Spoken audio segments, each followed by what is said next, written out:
last year, we saved 600,000 hours of time by just one piece of technology in an annual process. All those Wow. hours coming back to people to have much more impact on the business. That's the idea. Welcome to Lead From Within, the podcast for people leaders that explores the fascinating intersection of mental health, leadership, and performance. Hello and welcome to this episode of Lead From Within. My name is Nick Taylor and I am the CEO and co-founder of Unmind. I am delighted today to be joined by Kathryn Diaz, the Chief People Officer at Cognizant. Kathy is a distinguished people leader, having served at the helm of a wealth of global organizations, including the likes of Merck, PVH, and Pearson, before joining Cognizant in 2020. Kathy takes a truly strategic approach to people leadership, championing the use of emerging technologies such as AI to unlock human values and ingenuity. Beyond the day job, Kathy is a proud mother of 2 daughters and an enthusiast of Hispanic culture and heritage. Kathy joins us today from New York, where she lives with her family. Welcome, Kathy, and thank you so much for making the time to join us for the conversation today. Thank you so much, Nick. It is an absolute delight to be here today speaking with you, and I look forward to the conversation. Perhaps we could start with you sharing a little bit about Cognizant. Tell us about the size of the organization, where your people are, the day-to-day focus of the business. Absolutely. So Cognizant is an organization that is very global. We have over 350,000 associates in more than 40 countries, and 250,000 of those associates are located in India in various locations. We are a professional services firm and a technology partner to the Global 2000 companies. And so we do all things to support organizations from their infrastructure, from their digital needs, and now generative AI. It is a company that is pretty young. We just celebrated our 25th year anniversary in 2023 on the NASDAQ. And the company has experienced explosive growth over that 25-year period. Thank you so much. And I write in understanding that through that explosive growth has been a lot of M&A as well, of companies joining the Cognizant Group. Yeah, so I think in the beginning part of the history, the company grew quite organically, and the demand for our services from the year 2K all the way through current times has organically grown tremendously, and then the demand for our services have been so great in certain areas that we've acquired quite a few companies, probably over I would say the last 5 years or so to augment our own internal talent, which has been terrific. That, I imagine, has been a fascinating journey to be part of. And I'd love to dig into so many of the things you've touched on there. What it's like to have such a large workforce to be thinking about, what it's like to have such a global workforce, specifically thinking about a workforce in India and what the implications of that for workplace culture, particularly around workplace well-being. Thinking about the arrival of AI in a very real way. So topics that I'm really looking forward to spending time speaking about. But perhaps before we dig into those, I would love to ask you about you. How tell us about young Kathy. How did you always think you would be in a people-related world, or did you surprised to find yourself where you're at? What were you like when you were young? What were your kind of interests? Yeah, it's a great question, and I've had some time to think through, as you look back, sort of how did you start?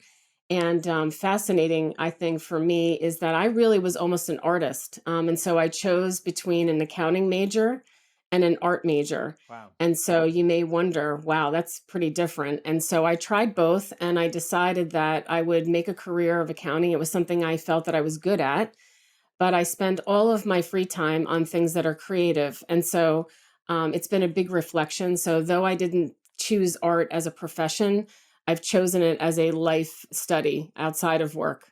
And how does that impact on on how you see the world, having a creative mind in that way?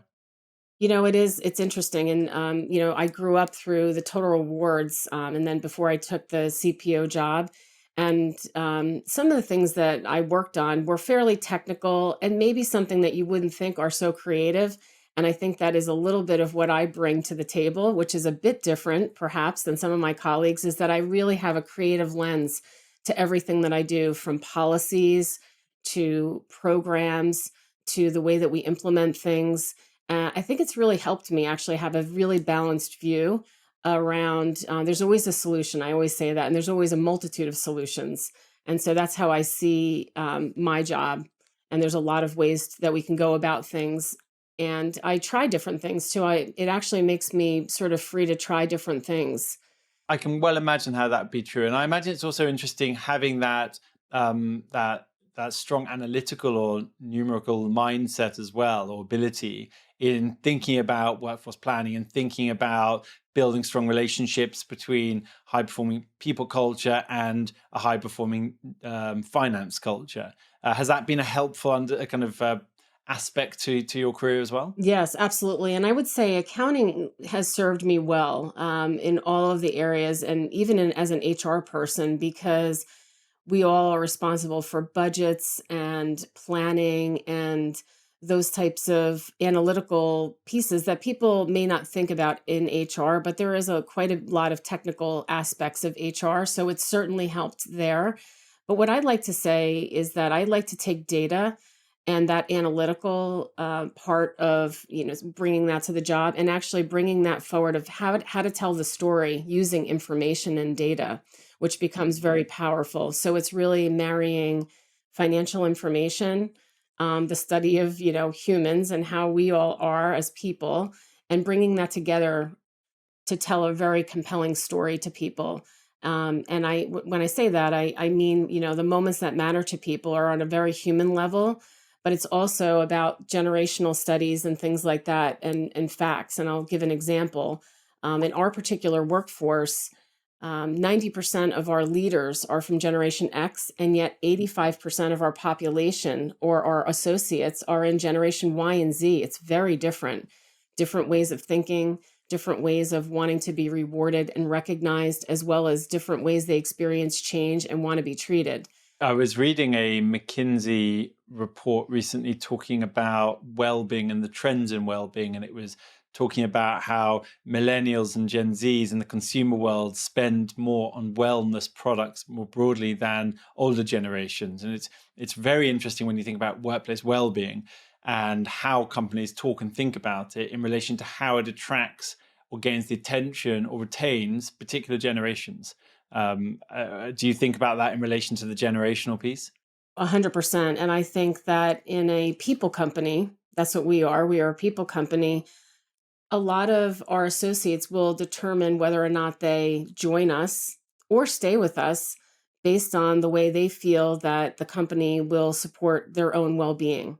And so that's really powerful from my perspective. And so it's not a nice to have, right, Nick, anymore. And so that's one of the things that leaders need to be, that may have grown up at a different time. There's been some paradigm shifts, and I think the way people think about their own, what they want to get out of their life, is much different. And I think COVID had an effect on that as well. And it gave people the opportunity to really think through, where do they want to spend their time and how do they want to Yeah. spend their time. And so I think it's become very real for people. And it's part of, what I would call work-life integration. Now that we have a lot of people that are hybrid, some coming to the office full time, some completely remote, and some hybrid, there's a lot of flexibility that comes along with that. And I think employees in general have come to enjoy that part of it. So while they want to have a sense of belonging and connection to a company, it's equally important to make sure they have time to, pick up their kids from school, attend an activity, or do a hobby, or keep physically active. And so the flexibility that was afforded to people is something that I think they want to take along. And I hear that from all the associates at Cognizant, but I think it's not unusual. I think it's across the world that flexibility is now something that's really on the top of people's minds. Which is such a huge cultural shift in the past 5 years, really, or since the COVID pandemic. It has been nothing short of a revolution, really, in the workplace. and definitely something for organizations to really grapple with in the ways we work and the way we achieve work-life balance. I'd love to come back to that, but perhaps before we do, if I could ask you just a little bit more about when you were first choosing your career, when you were a graduate and you were thinking about which direction do I go in, was there an inspirational figure? Was there something that grabbed you that made you take this path, or was it more of a chance encounter? How did that come about? Yeah, I would say that I'm highly curious as a person in general, and I think that was true even when I graduated from college. And interestingly enough, the path that most would have taken with my background is to go to a public accounting firm. And so many of the graduates and many of my friends did that route. And so I took a different route, and my route was to join a multinational company and do accounting within a company. Even then, I knew, Nick, that I would want variety. And I knew that going to a company that had, a broad spectrum, and actually I joined a rotational program. So that gave me the ability to try out a bunch of different departments and then, make a selection. And that was really helpful to just experience. And I think that now institutions do a much better job than they did when I graduated with giving their students many more opportunities to experience a career, whether it be through an internship or a co-op. Those things, happened, but they're much more prevalent now. And I think it really enriches your perspective, and it helps you understand, what does that job feel like day to day? So the way that I did that is through a rotational program, and it was very smart. So it was pretty soon after I even graduated that I realized that I was pretty sure that I wouldn't stay in finance my whole career. I didn't realize that shift would have happened so quickly. So I was really only in the workforce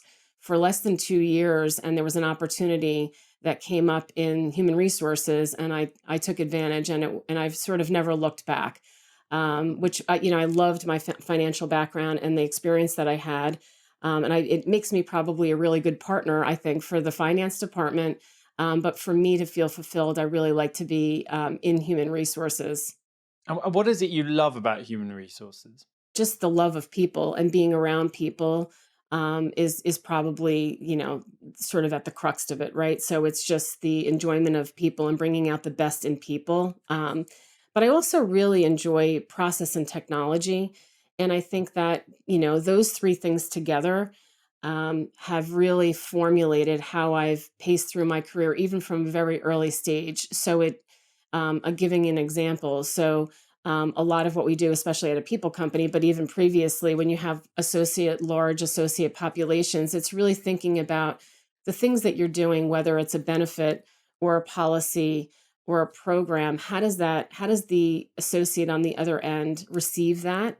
But it's also doing things and thinking about the process, meaning, how do we explain this to everyone? How do you make it real for people, and how do they experience it? And then finally, I really have a love of technology, and so I've had really great opportunities even early in my career to spend time implementing technology, which really help people be much more productive, simplify things.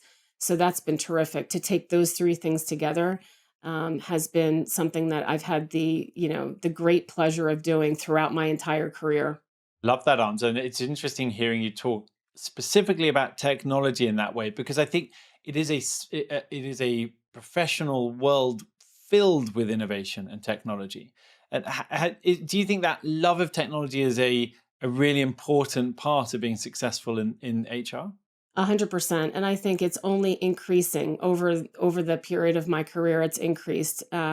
And I think it's an enabler, right? So it's really using technology to enable the business, but also enable people to get their jobs done in the most efficient way so that they're able to spend time on the things that humans provide the most value to. So it's really taking some of the more administrative tasks or things that need to be done and making those simpler so that you can get into the bigger or more strategic aspects of HR. And also, it enables you to be thinking ahead, planning for what comes next. And so, if you're, bogged down with too much administration or things that can otherwise be automated, it doesn't enable that. So it's really great. I use it as an enabler, And one of the projects we just did last year and the year before, we saved 600,000 hours of time by just a one piece of technology in an annual process. I mean, that is just tremendous, right? And so you think about all those hours coming back to people to, have much more impact on the business. That's the idea. And do you think that that quantifiable impact of innovation technology rollout is a prerequisite to a long-term successful technology partnership? 100%. And I think that HR over time has become much more technical. So, all of what we do, we actually, and this is not unique to us as a technology company, I think it's everywhere in HR. The technology that's available to us to do annual processes for people to interact with a piece of technology in a consumer grade experience, I think is what people expect. People expect the ease of use of Amazon to come through in their lives daily at their workplace. And so that certainly raises the bar for all of us to make sure that we provide the information in a clear, concise way so that you can, I say it really in three ways. You view information in a piece of technology, you transact, but probably most importantly is what are the analytics and data and dashboards and things that you obtain outside of the system that help you make better decisions. I like the idea of linking that the theme that you were touching on around kind of human potential, performance, or efficiencies, which I think are quite linked to technology as well, because really the enabler word that you're using, technology is there to enable us to reach our full potential at work, and to remove barriers and to facilitate greater efficiencies, and it's a critical link between the two. Absolutely.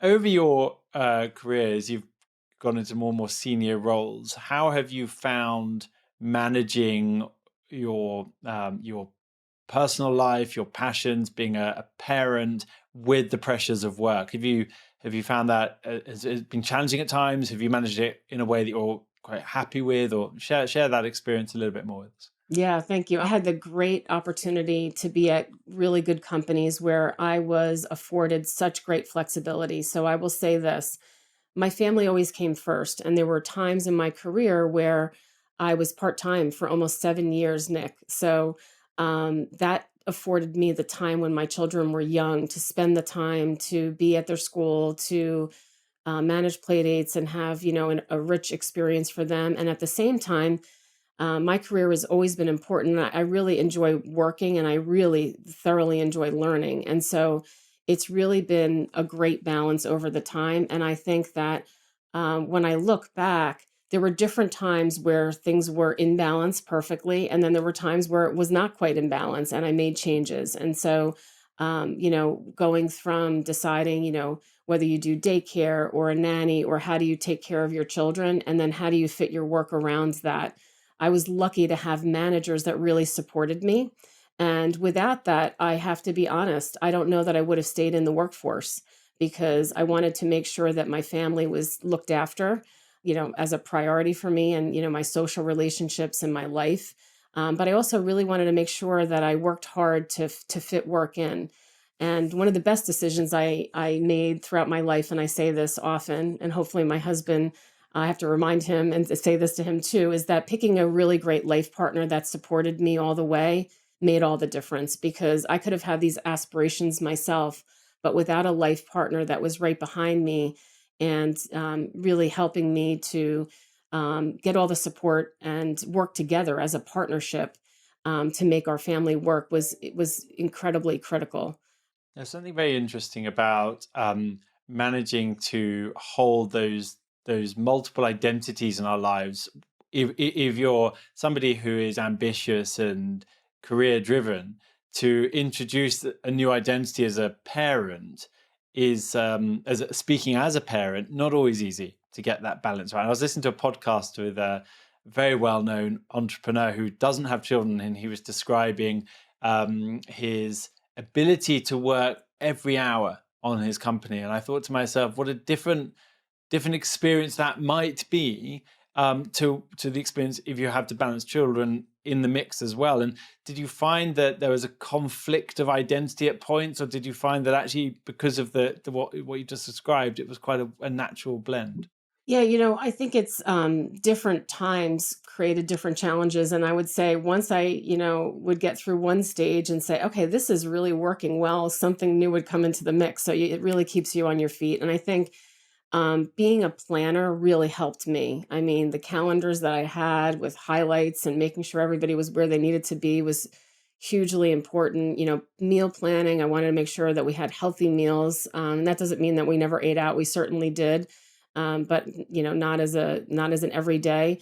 So many Sundays I spent, preparing meals for the week, freezing things. So I think the planner in me really helped, so that you can be a little bit more intentional about your week and try to carve the time out, as best you can, and really spend a lot of time. And so what worked for me, and I say that everybody has to do what works for them, and there's no solution that works for everyone, is that I really, I'd work throughout the week and dedicate a good amount of time to my work, of course, and have my evenings free. But on the weekends, I really kept that work free Mhm. pretty much my whole career. And I think it gave me a few things. One is a creative outlet to do things I enjoy doing. It gave me time with my family, of course, as the first priority, but it also enabled me to, arrange my life in such a way that we could work through the work week in a really less chaotic way, right? And so, I think somebody gave me this piece of advice when I had my first child, and it's a neighbor and a very, very good friend of mine. And she said, you know, do what you think works for you, and then don't be afraid to change it if it stops working. And that was the best advice, because sometimes you think, okay, well, this is the way I'm going to do it. And then, you may be frustrated if it's not working out. And so it's just having that ability to know, we need some adjustment here, whether that's some extra help, whether that's, maybe adjusting the calendar. And sometimes I actually worked 4 days a week, and I did a compressed work week. So I just did different things over that period of time to adjust to what was happening. And it's fluid, right? So kids have different things. Your spouse and partner takes different jobs in different locations, and so over that period of time, and my kids were pretty active in all of their activities. I look back and I say it's some of it is a little bit of a blur, just sort of running Right. around doing these different things. But when I look back, I'm so grateful, because I really wanted to keep a career, and we were able to make it work. And so that's what I would say, is my biggest reflection when I look back, is not giving up, and making sure that we kept, sort of making some adjustments, to keep a balanced life between work and my life and my family life. I was kind of laugh when you talked about healthy meal planning, because I try with my wife to do healthy meal planning, but I've realized so long as it's white and pasta and there are no vegetables, it will be eaten. If we veer off that, we start getting into really difficult food territory. I was also struck when you were talking about like having time in life and the boundaries to do the things that are important to you. And I've certainly been guilty in my career of actually dropping my hobbies and my passions and realizing that it leaves a massive gap. And I'd be interested to know from you now. You're, in your position you're in, an incredibly senior role, responsible for so many hundreds of thousands of people around the world. How do you balance the pressure that comes with that? What are your approaches to your own well-being today? There's some days that are really great, right, where I feel like things are in balance and I get the time. And then there's other days that are not, and a work thing it comes up, and I need to manage that. And so I may not be able to get to the gym that day, or I may not be able to do my hobby. But the way I approach it is start every single week as a fresh week, right? Some weeks are and it's doing small things, right? So I love at the end of the week, as one example, going to a yoga class on Friday, and it's something that I never compromise. It's a time that I can get out of the office pretty easily, and it's a great way to segue from work life to the weekend. So that's one example that's really worked well, and it's enjoyable. I think it's trying to do at least one thing a day that it brings you joy outside of your work is important. And that could be, for me, I enjoy cooking, I enjoy, travel planning, I enjoy talking to my mother, so it can be any one of those things. I don't define it very strictly. But I do try to keep my physical activity on the top of the list. And so, Nick, just like everybody else, I have my New Year's resolutions of how many days I'll get to the gym. And last night, as an example, I had plans, and then it was sort of icy out, and I thought, all right, well, I'm not going to do that. Now, what I could have done is gone into the other room and done a workout, and I chose not to do that. But I did some reading and I did something else. And so, I think it's having a pretty broad definition for yourself and being kind to yourself. Yeah. We're humans. We're not going to get all of this balance right every single day and every single week. But as long as you're looking collectively at your last week or month, and then making adjustments, I think it's a healthy way to approach it, so that you don't put more pressure, because it can feel like so much extra pressure if you're, trying to aspire to get to the gym, as an example, 5 days a week, when reality is that it's more like four. Set an expectation that you can achieve. Yeah, I love that. I think being human as well is really important. One of my greatest skills is my ability to make a reason that I believe in as to why I shouldn't exercise. I'm really good at finding any excuse, but I wish I wasn't. Me too, by the way, me too. Tell me about since you've joined Cognizant, how has that journey been, and how was traversing the world of COVID, and how has it impacted on how the company operates? You touched on the hybrid working piece. Like how did the pandemic impact on how the company evolved? I'll talk about my own experience, and then I'll talk about the company more broadly. And so I joined Cognizant in the pandemic, right? So it was really fascinating to me that I had only met in my first 9 months physically two people. Wow. So just think about that. It's crazy, right? And so then all of a sudden, and so I would say, as an onboarding experience, I really needed to go out of my way, where you don't have those natural connections, where you're in an office and you're meeting lots of people or having lunch. So you're doing it via Teams and via, a more virtual environment. So I think the onboarding process probably took longer. And I had to be a little bit more patient and meeting people a little more slowly. But it made me be very, very empathetic to all. I mean, a third of our people are brand new in the company, right? So we have a huge population of people that are new. So I have a lot of empathy, and I understand what that feels like to, not know anybody and, go to your first meeting. And so I think that's why hybrid working is so critical, because while we want to retain flexibility for associates, the first thing is we're a client-led organization. So as a professional services people company, our associates and our leadership follows what our clients ask of us. And as you know, Nick, every company is working through this, and they all have different points of view and perspectives. Some companies, financial services and insurance, they want their associates in the office, whereas other industries are much more flexible. And so for our population, it's a unique challenge in the fact that all our associates really need to follow what their clients want, what all our clients want in those particular accounts. And so, which we're able to do. Beyond that, we're able to offer, the flexible environment. But we are right now trying to make sure that people understand. And I even think for myself, I forgot how much I really enjoyed being in an office until I started getting into the habit of regularly getting into an office. And when now I look forward to going to see my next door neighbor, to see, to have lunch with the group that's normally in, to have a chat with the receptionist. I mean, there is something very human about that you just don't have when you're home. And I think sometimes, or I've talked to people, I think people forgot how much they enjoyed that sense of being with other people. And at the same time, I think, people are, a lot of people I talk to say that they're very productive at home because there is less interruption. So there is that benefit, right, of being very productive in your own work. But when you think about being innovative and collaborative and coming up with ideas, that's much more efficient to be done together. I agree with that. Do you stipulate a number of days that you want people in the office, or do you leave it to the discretion of a leader or the individual? That's a great question and a complicated one for our workforce. And so let me take that in a couple of parts. One is I started with client. We're a client focus or client first organization. And so the vast majority of our associates are serving clients, and we meet those needs of the clients. So some clients want 5 days a week in the office. Others are good with 3 days a week. So we follow the client. That's the first piece of it.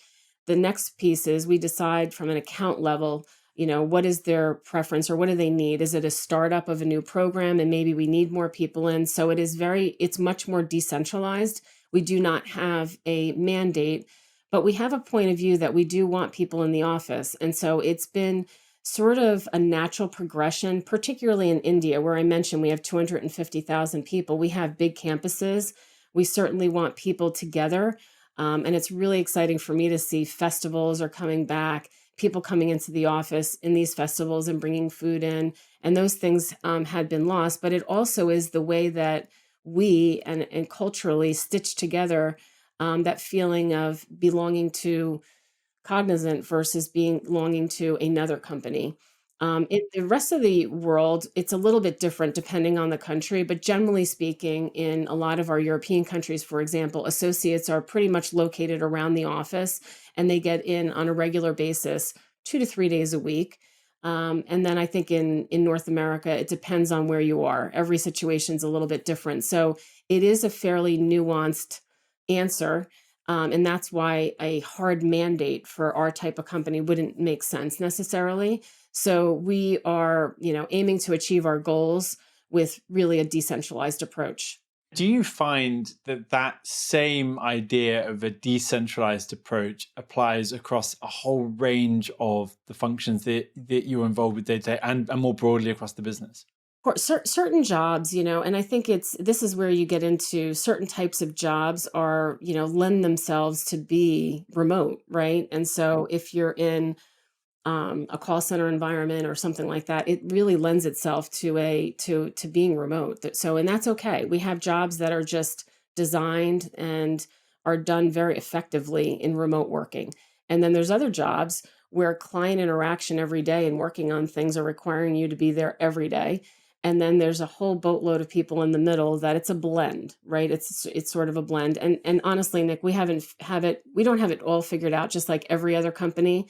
But our feeling is that we want to make sure that we meet all of our client commitments, and at the same time offer associates as much flexibility as we can.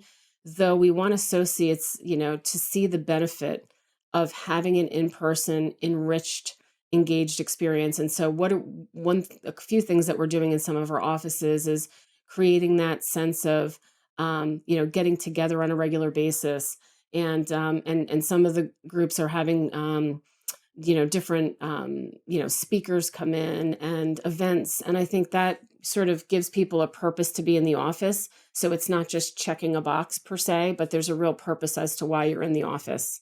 And moving out more into the world of well-being, like how is well-being spoken about at Cognizant, and how do you think it should be positioned? Well-being is a core part of our offer, and I say as a total rewards or our full package. And it's been at Cognizant for a really long time, and we've been continuing to augment it. And so it is a core part of what we provide. And so we have a piece of technology that we call My Rewards, and that points out to everyone, all of our associates in the U.S. and India. Some of the other locations have other tools, but actually, all of our mental health, all of this, all of our well being, all the pillars, we have it clearly called out. We have all the programs easily linked to. We regularly host different types of speakers and ways to get engaged. And we have a whole range of benefits around well being. The other thing that we're doing right now is a well-being ally program, which we just started piloting within HR, and we'll be expanding that beyond HR. And that is to have associates in the company know who a mental health ally is, and that person can help somebody. And we actually had two situations that a mental health ally was referred to somebody who um, had was people were concerned about suicide, and we were able to successfully get that person the help they need. So we are continually investing in the program, and I'll say this, I don't think we'll ever be done. Right. So it's one of those things where we're going to continue down the path, and we're going to continue to make this part of the fabric of the overall culture. And it's really a culture of well-being that we're trying to instill. It's not sort of only about the programs and the benefits. It's really just the idea that managers are supporting associates, each and every day, and in all of the ways that they need to balance their life and their work. So I think the best way is, the company provides the facility and the infrastructure, but it really is up to managers to make sure that associates avail themselves of the opportunity and feel the permission, quite frankly, to have a good work life integration. That's lovely to hear. I think the role of the manager is so so important and spoken about a lot now in the way that it absolutely needs to be. One of the things that I'm very passionate about is really creating the link between well-being and performance. And I think what historically, if we think about what the why is in workplace well-being, it's often been, well, why? Because a lot of people are unwell and therefore we want to offer them services, or why? Because we're a caring culture and we're human. And I think those are both totally okay, but I really think the why should be, well, because we care and we want you to have the right care at the right time, and because we recognize that if you're in a good state, if you're feeling well and your well-being is good, you are more likely to reach your full potential. And I think that's a really critical missing piece, generally speaking, in the narrative around well-being. And the reason I think it's an important missing piece, well, one, I think it's factually true that if we are generally well, we are more likely to reach our peak performance, but also because fundamentally it moves it away from a topic which is perhaps sometimes a periphery topic or not a prioritized strategic topic, into being fundamentally a strategic priority for the business. Would you agree with the way I've positioned that, or challenge it? Yeah, I think so. And I think it's because it's what associates expect. I think it's now an expectation, right? For people. Before, I felt like, or previous, maybe before the last 10 years, this was this was maybe some of the things that were nice to haves or extra, I think well-being is not new, but some of these programs were sort of extra. Now they have to be part of what your offer is, because associates look at it. They want to be in a place that supports them more broadly as a human being. And so I think it's now created an expectation. And I think COVID helped, actually, because I think it was a time that people reflected more. And I think now they even have greater expectations of the employers they work with. And, even beyond well being, it's about companies and what do they do and what do they stand for, and does that align to my values. And so that's, also very critical. So it's a lot of people are taking a look at, it's not just getting a paycheck, right? So it's sort of, what is the package, or what is the experience beyond the four corners of the paycheck for people. Yeah. And so I think well-being sits in the heart of that. There's a lot of things that we need to do. We are a hardworking culture. So one of the things that we've spent some time is, really making sure people take time off. And I know that it sounds like a very basic thing, but I do think that we saw a big dip in people not taking as much time off from work, and it creates burnout. So, and it's, studies have shown, and Nick, I know you're an expert in this area, that people are much more creative when they do take the time away. When they come back, they're more productive and more creative, and come with a renewed sense of spirit and passion. So that time off is really critical.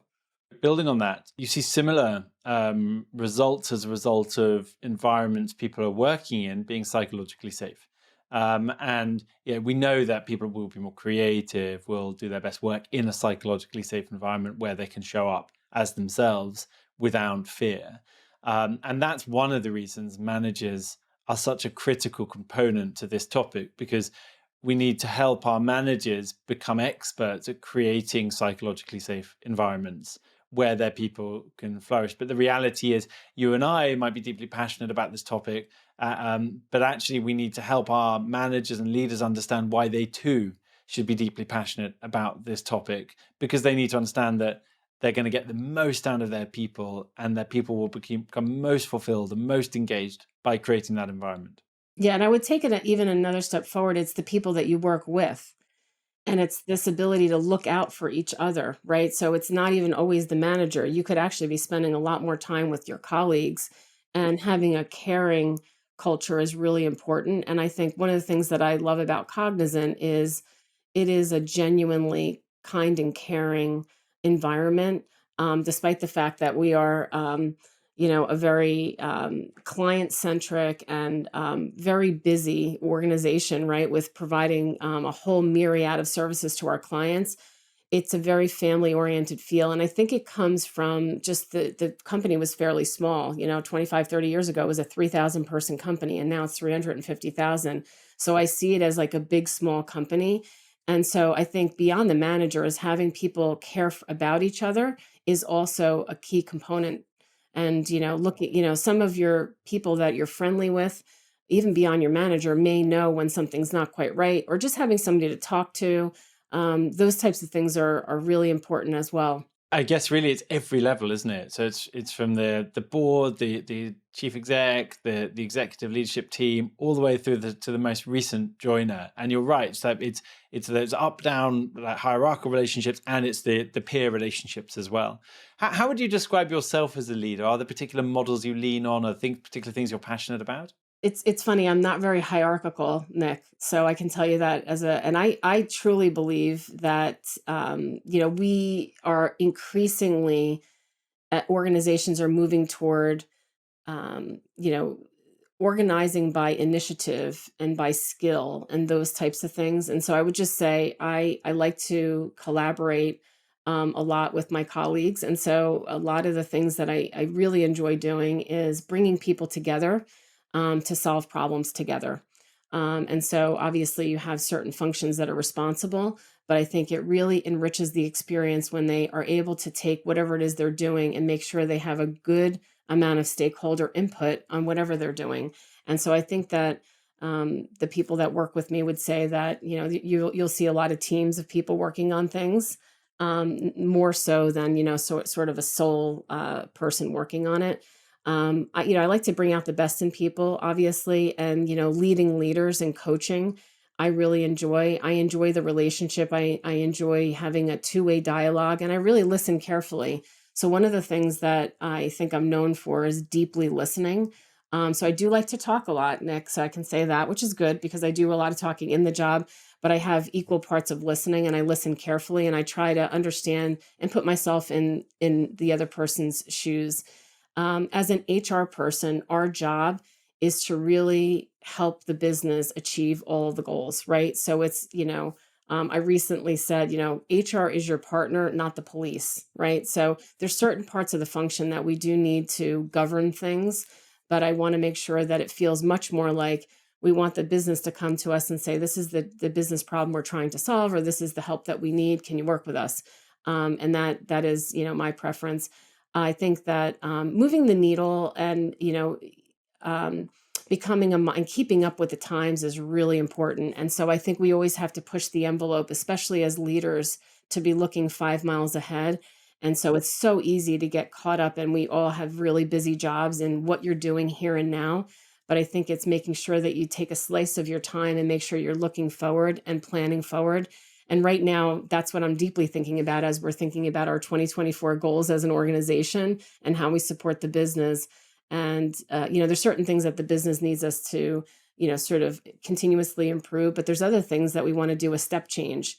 And so I think that making sure that our whole organization is understanding and clearly, we're able to clearly articulate our expectations of people is really important, and making sure people feel that they have an opportunity to contribute. So the great news is we have so many aspirational goals, and we want to become an employer of choice in our industry, that it really affords a lot of our HR teams, and even more widely our businesses, a tremendous amount of opportunity to contribute at every level. So I think that's an exciting part of the job, is making sure that people feel that they are thriving in their careers, right? And so I think that has a lot to do with an associate's own personal aspiration. And to a large extent, it's the manager's responsibility to make sure that associates are able to achieve those aspirations that they have. And then, of course, the company will support that, framing guidelines and those types of things and programs. So I think I'm really proud to work at a company that I don't think I've met anybody, Nick, here at Cognizant that doesn't have a really great aspiration for their career, which is terrific. A lot of people are very aspirational, and they're willing to do what it takes to get to the next level or aspire to a future position. So it's exciting to work in that environment. It's challenging in some ways too, because I think that, um, everybody's aspirations, I think we have to broaden it. What we're working on is broadening out the definition of what does it mean to have a career. Sometimes that means lateral movement. Sometimes that means taking a developmental assignment. Sometimes that means taking a project. It's not simply about getting promoted to the next level.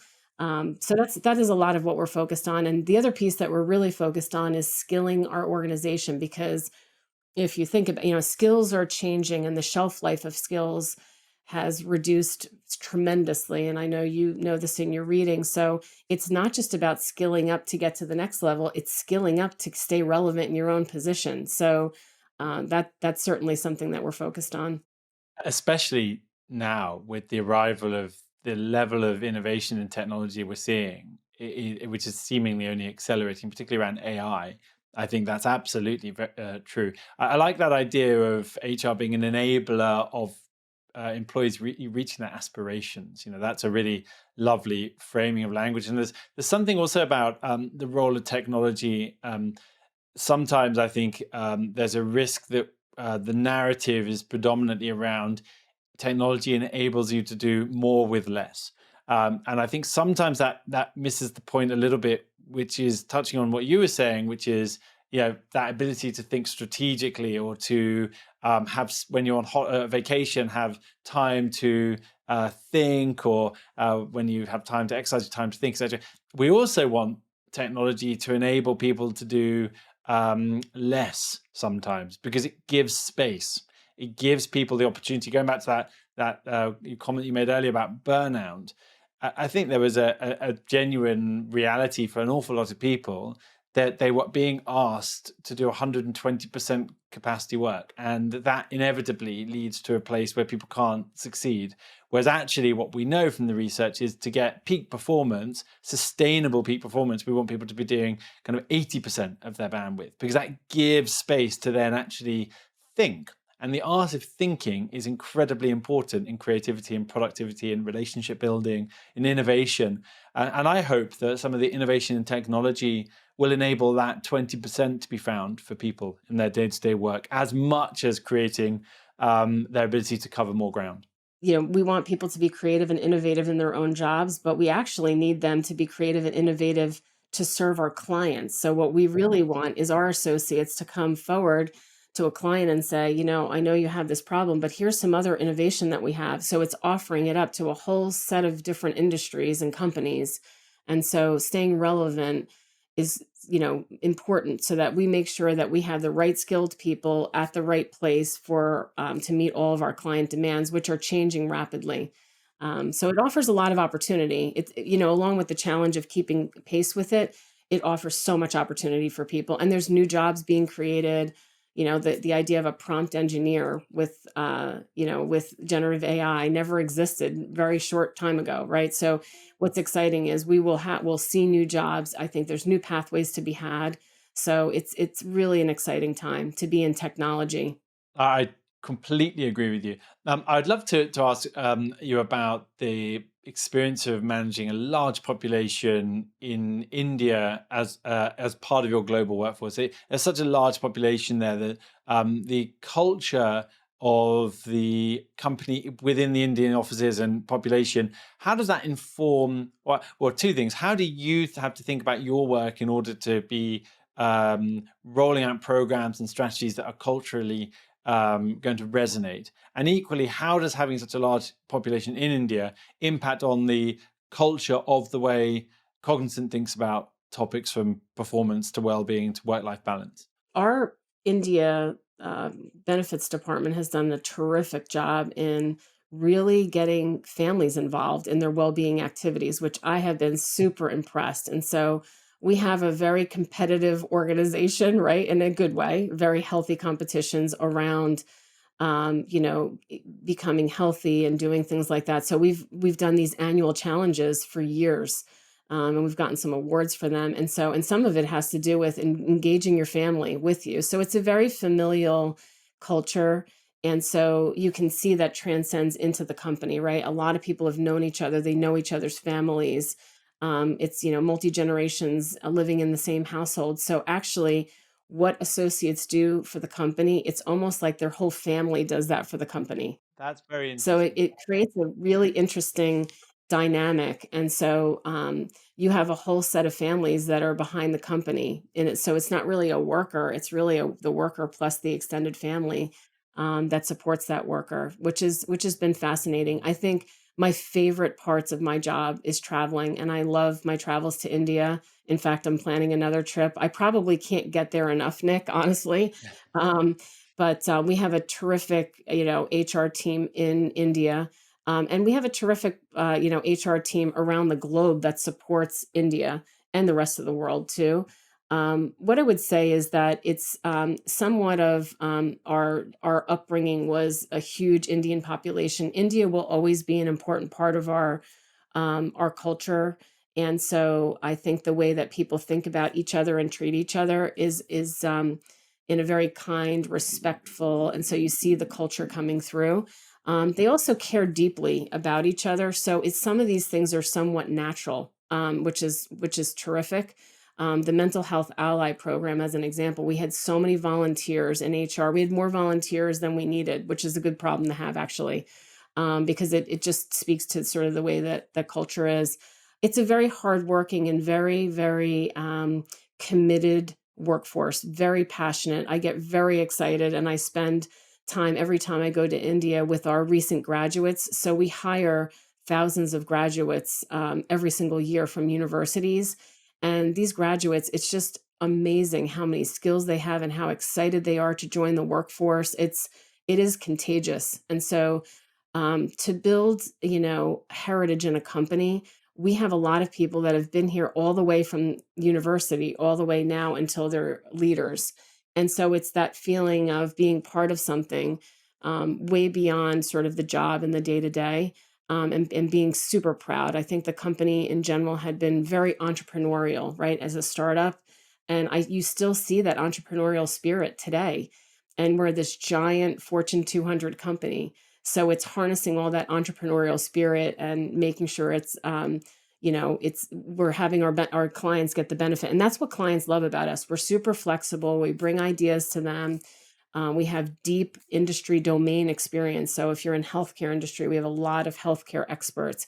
If you're in the financial and banking, we have a lot of experts there. And so I think that what I would say is our company really enjoys the fulfilling. There's a fulfillment that everybody gets here of meeting our client needs.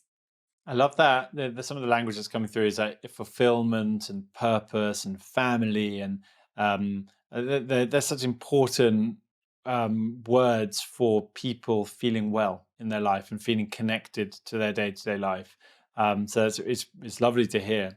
You've spoke about thinking strategically. If you're looking forward, let's say to 2030, what do you imagine the world of Cognizant looking like in 2030? And perhaps more broadly, what do you imagine the world of HR looking like in 2030 in comparison to today? It's such a big question, and so some of it's not known, right? So that's the first thing. We have to be comfortable with the unknown, Nick, first of all, right, and adjust. And I think with disruptive technologies like generative AI, we need to make sure that we're agile, because what we know today will change next year. But what we know is that we're going to become much more productive. So we will be able to do with co-pilots and things like that much more. And so the idea is that we can provide so much more value. We have a lot of companies that are looking to service providers like Cognizant and others to help them think this through. So not only are we disrupting ourselves, but we're helping companies as they're going through this disruption. So I think that that's going to continue to be a theme for the next 5 years, maybe faster. The When we moved, from a technology to the cloud, which everybody is a lot very familiar with, it happened at a certain pace, and I think the prediction is that generative AI will be faster. So what's interesting about technology, it keeps becoming faster. So we can definitely see that that will be a continuous theme. I think we're going to see the emergence of a lot more different types of jobs and different pathways into technology. So technology now, if you think about ChatGPT, it's available to everybody in the world, right? And so, you had previously had to be a programmer or somebody who is fairly technical to get access to information that now is at the fingertips of everyone. So, and we're just at the very beginning. So I think that it's going to be an exciting time. It'll be a time where companies have to remain agile. And there'll be companies that are early adopters and, people that are in the middle, and then other industries that maybe don't, adapt over time. But I think everybody will take advantage of this. And I think it's capitalizing on this, and making sure that we do it in an ethical, responsible way. So I think we all hear about ethical AI and making sure that the human in the loop, there's always going to be judgment, right? So, it's making sure that associates or employees in general understand where their positions, is still very, very important, right? So technology enables things and makes things simpler and faster, but nothing will replace human judgment in the end. There'll always be something that requires humans. So I think it's going to be, clearly a lot of, newer generation with newer ways of wanting to, I mean, Gen Z is, sort of jumping into the workforce at a pretty rapid pace, and they have a very different view on things than their leaders. So I think listening is really, really critical. And so a once a year employee engagement survey doesn't do enough listening. So we have to really make sure that we keep our pulse on what associates are really, what's on their minds, what are they thinking, and adjust our policies, adjust, things as we go. I think the future is bright. I mean, I think it's a really exciting time to be in the workforce, and we will take the change as it comes and adapt to it. Um, I think in HR in particular, back to your other question, I think that it's really going to be moving up the value stack of strategic HR. That's been happening for many, many years, but I think that the true partnership that an HR person will provide in problem solving and helping the business achieve its results will be much less transactional. All of that, a lot of it's, automated in companies, but I still think there's a lot more room for process improvement and technology advancement. For example, we just put a chat bot up during our performance management process, and within a few hours, we had 1,000 hits. So there is a thirsting for the information because it's so much easier to ask a chatbot something simple versus giving a phone call or putting a ticket somewhere. So, that's just one small example. So we'll enable technology in the onboarding experience. We onboard thousands of people. And so that's one of the areas in recruiting that you can give information to candidates in a much more effective way. And that way that, you have, the recruiters actually working on the outlier situations or planning, doing more workforce planning and those types of things.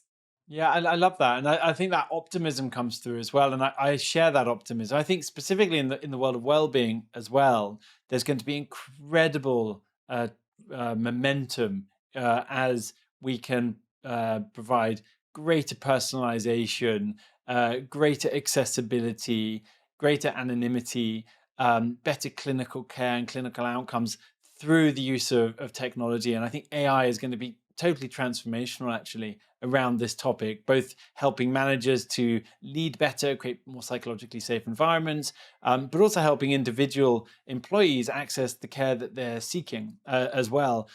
So I'm very, very excited about that as well. And again, through the data that can be driven out through that technology as well, really helping to quantify the value of investment in HR technology around human well-being and health, and therefore in doing that, making it become more strategic in its essence as well. So I share your enthusiasm. Kathy, thank you so much for your time today. It's been an absolute privilege speaking with you, and thank you for sharing your many insights with me. I really appreciate it. And is there anything before we wrap up that you wanted to share with the listeners?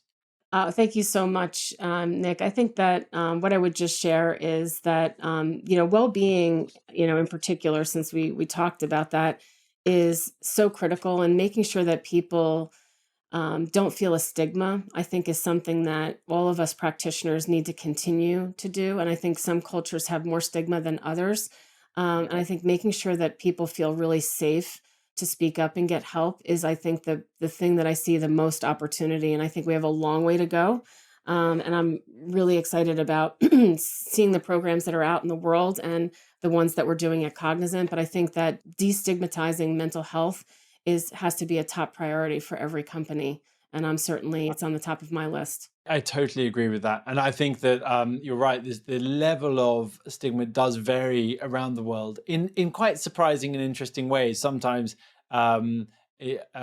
positively, sometimes negatively. So, for example, I think there's more stigma around mindfulness in some Western countries than there is in some countries in the East, whereas there, which is really interesting and actually. Pulling in on the strengths of the relationship that different cultures have with mental health is a really important part to overcoming stigma. But I also think that AI, again, can play a helpful role in enabling people who might feel there's too much stigma around the topic for them to feel comfortable to reach out, to be able to reach out in an anonymized way that means that they don't feel there's a barrier to them accessing care. And I think that's one of the ways in which AI will be very transformational. But I always think that every leader in a business also, be it a manager, be it an executive, or be it the CEO, has a role to play in normalizing the topic of mental health to really help smash down that stigma. Because as we're talking about future generations coming in, not only do we owe it to them to create a workplace where there is less stigma, but they also expect it of us that we are not creating a workplace where there is stigma as well. So, but Kathy, thank you so much. Thank you, Nick. It was a pleasure. If you've enjoyed listening to this podcast, please do tune in for our coming episodes where we have some really exciting guests. And wherever you get your podcast, please do subscribe for future episodes as well. Thank you so much.